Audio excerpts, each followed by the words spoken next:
Minsan may ginagawa tayong ace. Ayan. Okay. So, ang problema nito mga technician isaksak natin na may cutting, may tape method tayong nilagay dyan. Papakita ko sa inyo na umaandar na.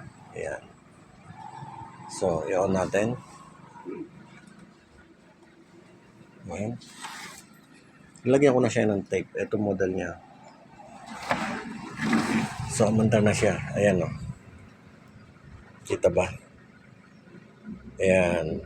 43 inches yan. So, tingnan nyo yung ginawa natin. Kasi may tama na siya. Siguro yung paglipat ng may-ari, nahawakan o kaya man nabungguan yung na gitna na yan. Kaya, laki o. Ayan o. Uy, nawala. Bakit? Ayun. Akala ko nawala. Audio-video na siya. So, ngayon, ang gagawin natin, tanggalin natin to. Pakikita ko sa inyo kung saan rotative method siya. Mga technician, kung nakikita nyo, malinaw ba yun yung technician?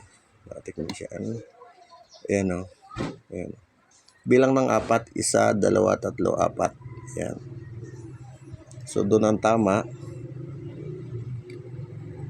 Tingnan natin. Pause muna natin. Ayan. Inalis natin yung tape method. So, isaksak natin.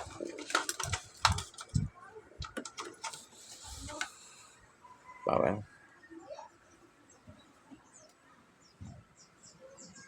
Okay. Ayan, may backlight na. So, wala yan ha. Wala yung tape. Ayan siya. Ganyan lang. May backlight siya. So, lalagyan natin siya ng tape para makita naman ninyo. Okay. Pause ko muna. Wala yung tape po. Okay, yan na. Power natin. Nakita nyo yung tape method. Yan. May backlight na. Tingnan natin. Okay, balik sa dati. So, alam nyo na po kung saan tape method yung may mga ganyang problema. Ayan o. So, mapapakinabangan pa naman ito.